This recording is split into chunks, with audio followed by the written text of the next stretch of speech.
اللہ تبارک و تعالیٰ نے ایک چیخ کے ذریعے سے ان کے کلیجوں کو پھاڑ دیا، ان کو ہلاک کر دیا۔ ایک ایسی چیخ آئی کہ ان کے کلیجے پھٹ گئے، ان کے رنگ سیاہ ہو گئے، اللہ نے ہلاک کر دکھایا۔ فرعون کا لشکر ہے، موسیٰ علیہ السلام کا کہنا نہ مانا اور کہنے لگا انا ربکم الاعلی، میں سب سے بڑا رب، سب سے بڑا رب۔ ایک انسان کہتا ہے میں رب، فرعون کہنے لگا انا ربکم الاعلی، سب سے بڑا رب، میرے اوپر کوئی نہیں، میرے اوپر کہا زمینوں پر میری حکومت، سمندروں پر میری حکومت۔ اللہ نے فرعون کو لشکر سمیت سمندر میں ڈبا کر دکھایا، اللہ نے عذاب میں گرفتار کر کے دکھایا کہ اللہ کی طاقت کے اوپر کسی کی طاقت چل نہیں سکتی۔ قوم لوط ہے، قوم لوط ہے، لوط علیہ السلام اپنی قوم کو دعوت دے رہے ہیں، اور قوم لوط جس نے اللہ کا انکار نہیں کیا لیکن یہ گناہوں میں ملوث ہوئی، اور ایسے گناہوں میں ملوث ہوئی کہ جو میاں بیوی کرتے ہیں وہ مرد مردوں کے ساتھ کرتے تھے، ایسے سنگین گناہوں کے اندر گرفتار ہوئے۔ لوط علیہ السلام دعوت دے رہے ہیں کہ دیکھو مانو، ایک کام کر لو، اے ظالموں ایک کام کر لو، تم میری بیٹیوں سے نکاح کر لو۔ ماننے کے لیے تیار نہیں، وہ گناہوں میں ملوث، لڑکا لڑکوں کے اندر، نوجوانوں کے اندر۔ اب لوط علیہ السلام کے یہاں چند لوگ مہمان ہوئے، نوجوان جو نہایت حسین خوبصورت۔ جب یہ مہمان ہوئے ہیں، اب یہ لوگ قوم لوط علیہ السلام کے گھر کی طرف جاؤ، کوئی جوان آیا ہے، کوئی خوبصورت حسین لڑکے آئے ہیں۔ لوط علیہ السلام نے کہا ارے ظالموں، یہ مہمان ہے، ایسا نہ کرو۔ لوگ گالیاں دینے لگے، قوم لوط گالیاں برا بھلا کہنے لگی۔ اب لوط علیہ السلام ہیں ان نوجوانوں سے کہنے لگے، تو نوجوانوں نے کہا اے نبی جی آپ گھبراؤ نہیں، یہاں فرشتے ہیں۔ ہم کون ہیں؟ فرشتے ہیں، کل صبح تک ہم ان کا خاتمہ کر دیں گے، ان کو نیست نابود کر دیں گے، فکر نہ کرو، آپ یہاں سے چلے جاؤ۔ اب یہ یہاں سے چلے گئے، لوط علیہ السلام اپنے چند لوگوں کو، ماننے والوں کو لے کر چلے گئے۔ جب وہاں سے چلے گئے، اللہ نے عذاب جو مسلط کیا ان لوگوں پر، سب سے پہلے اللہ تبارک و تعالیٰ نے ان لوگوں کو ہوا میں اٹھایا اور ان کی زمین کو اوندھا کر دیا، ان پر پتھروں کی بارش کر دی، ان پر پتھروں کی ایسی بارش کر دی کہ ہر پتھر پر اس شخص کا نام لکھا ہوتا۔ جب پتھروں کی بارش ہوئی، اللہ نے اوندھے منہ زمین میں دبوچ دیا، ایسا دبوچ دیا کہ وہ جو زمین موجود ہے، کہاں 70 مربع کلومیٹر جو پھیلی ہوئی زمین ہے، اس کے اندر لوط علیہ السلام کی قوم ہے جس پر عذاب دیا جا رہا ہے۔ کہا جب بھی کوئی اس سرزمین پر جاتا ہے اور اگر وہاں کا پانی بھی لگ جاوے تو اس کو بیماری لگ جاتی ہے۔ اللہ نے اتنا بدترین عذاب دیا ہے قوم لوط کو۔ تو کہنے کا مقصد یہ ہے کہ ماقبل کی قوموں کے اندر برائیاں اور گناہیں عام تھی، ہر قوم کے اندر ایک گناہ عام تھا جس کی وجہ سے اللہ نے گرفتار کیا ہے، اور امت محمدیہ وہ ہے جس پر ماقبل کی جتنی قومیں گزری گئے، ہر قوم کے اندر جو ایک گناہ تھا، امت محمدیہ کے اندر تمام وہ گناہ، تمام گناہ اللہ ڈھیل دے رہا ہے، اللہ ڈھیل دے رہا ہے۔ اللہ کی پکڑ آئے گی، لیکن جب اللہ کی پکڑ آئے گی تو اس کی پکڑ سے کوئی بچ نہیں سکتا۔ ان بطش ربک لشدید، اللہ کی پکڑ بڑی سخت ہے، اس سے کوئی بچ نہیں سکتا، پھر کتنا بھی بھاگنے کی کوشش کیوں نہ کرے۔ فرعون نے تو کہا تھا، فرعون نے انا ربکم الاعلی کہا، اللہ نے ڈھیل دی لیکن پکڑا گئے۔ لیکن ماقبل کی جتنی قومیں گزری ہیں، سب سے زیادہ بدترین اور سخت جو عذاب آیا ہے قوم لوط پر آیا ہے۔ وہ عذاب اس لیے آیا کہ وہ بے حیائی کی میں ملوث ہوئی، بے حیائی میں۔ اور آج دیکھو بے حیائی عام ہوتی جا رہی، روکنے والا ٹوکنے والا کوئی نہیں۔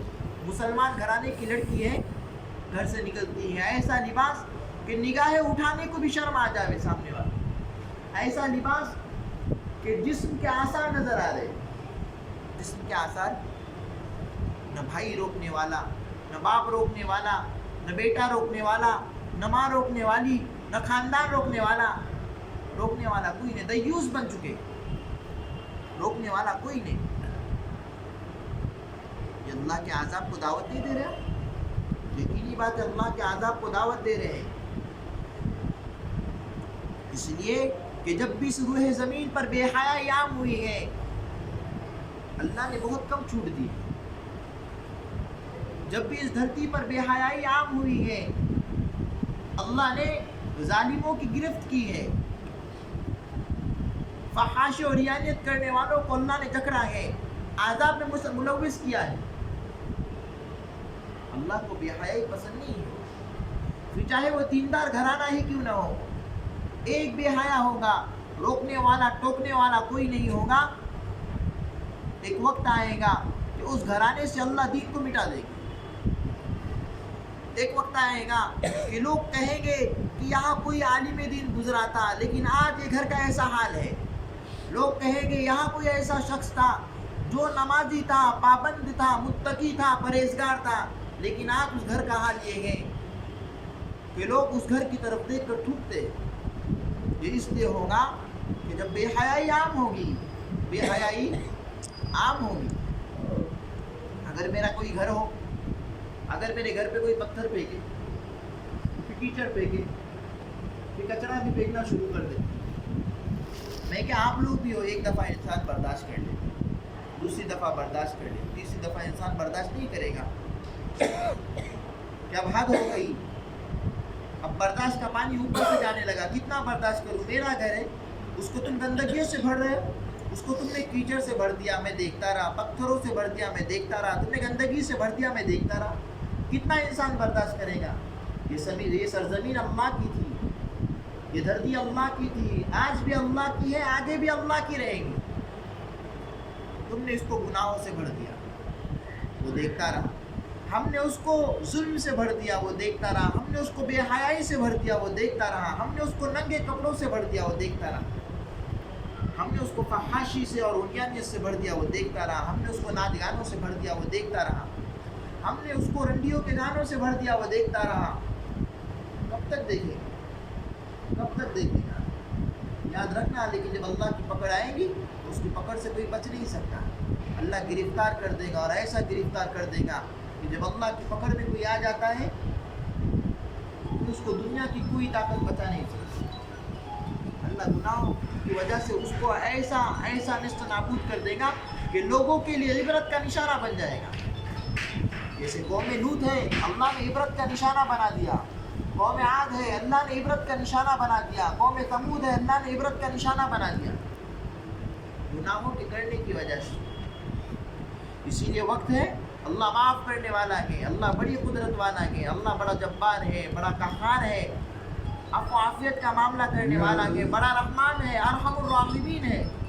اس لیے وقت ہے اللہ سے معافی مانگ لو, اللہ معاف کر دے گا.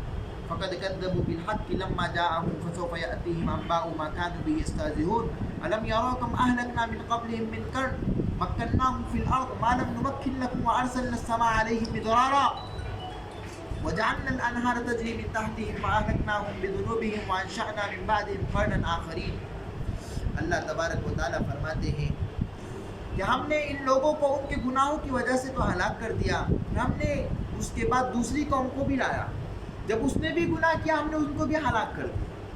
اب اللہ تبارک و تعالیٰ فرماتے ہیں, یہ مشرکین مکہ کا کہنا تھا کہ اللہ تبارک و تعالیٰ کوئی ایسی چیز کو کیوں نہیں اتارتے کہ جس کو دیکھ کر ہم سمجھ جائے کہ ہاں محمد صلی اللہ علیہ وسلم نبی ہے. یا اللہ ایسا کیوں نہیں کرتے کہ فرشتوں میں سے کسی کو اتارتے, ہم دیکھ کر مان لیتے کہ ہاں یہ اللہ کے بھیجے ہوئے رسول ہیں, فرشتے ہیں, ہمیں کہ اللہ پر ایمان لے آئیں گے. اب اللہ فرماتے ہیں وَلَوْ نَزَّلْنَا عَلَيْكَ كِتَابًا فِي الْقِرْطَاسِ فَلَمَسُوهُ بِأَيْدِيهِمْ لَقَالَ الَّذِينَ كَفَرُوا, اگر ہم ان کے پاس اوراق سے لکھی ہوئی کتاب بھی اتارتے, یعنی آسمانی کتاب بھی اللہ اتارتے, یعنی جو لکھی ہوئی ہوتی, فلمسوہ پس وہ اس کو بأیدیہم اپنے ہاتھوں سے چھوتے، لقال الذین کفروا تو جو لوگ کفر کرتے ہیں وہ کہتے ان ھذا الا سحر مبین یہ تو محض ایک کھلا ہوا جادو ہے۔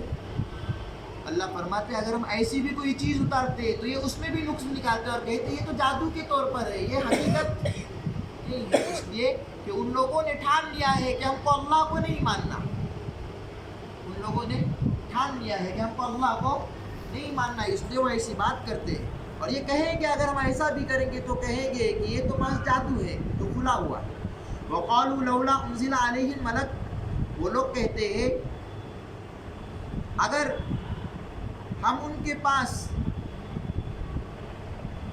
فرشتوں کو اتارتے ولو انزلنا ملکا لقضی الامر ثم لا ينظرون یعنی ان لوگوں کی چاہت تھی کہ فرشتوں کو اتارو، تو اگر ہم ان کو فرشتوں کو اتارتے اور اگر وہ کہنا نہ مانتے تو اللہ فرماتے لقضی الامر تو ان کا معاملہ وہی تمام ہو جاتا، جس طرح ماقبل کی قوموں کا ہوا کہ صالح علیہ السلام کی قوم ہے کہا کہ اونٹ کو نکال کر دکھاؤ، جب اونٹ کو نکالا گیا اور کہنا نہ مانا اللہ نے چیخ کے ذریعے سے ان کو ہلاک کر کے دکھایا۔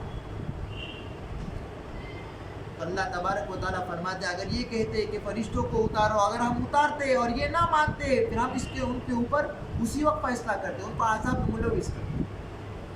وَلَوْ جَعَلْنَاهُ مَلَكًا لَجَعَلْنَاهُ رَجُلًا وَلَبَسْنَا عَلَيْهِمْ مَا يَلْبِسُونَ۔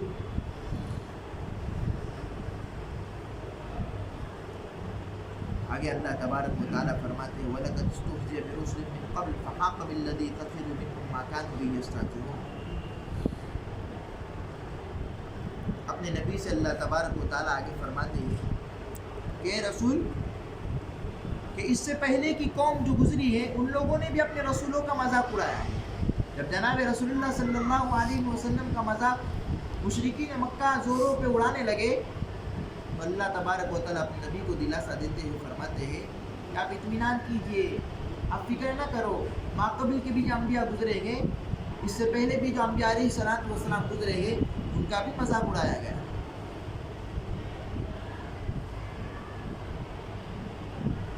قل سیروا فی الارض ثم انظروا کیف کان عاقبۃ المکذبین، اے نبی جی آپ کہہ دیجئے کہ زمین میں چلو پھرو، پھر تو دیکھو کہ جھٹلانے والوں کا اللہ تبارک و تعالیٰ نے کس طرح انجام کیا ہے۔ ماقبل کی قوموں کو قوم عاد اور قوم سمود جو ہے وہ مکہ اور مدینہ سے قریب میں واقع ہے، تو اللہ تبارک و تعالیٰ نے عذاب ان پر مسلط کیا تھا کہ قوم سمود ہے بڑے بڑے پہاڑوں کے اندر اپنے گھروں کو بنانے والی، آج بھی ان کے گھر آباد ہے، بنے ہوئے گھر ہے، لیکن آباد کرنے والا وہاں کوئی نہیں، آباد کرنے والا کوئی نہیں۔ جتنی قومیں گزری کچھ نہ کچھ ان کا محفوظ ہے، لیکن اس میں چلنے پھرنے والا اور اس میں گنگنانے والا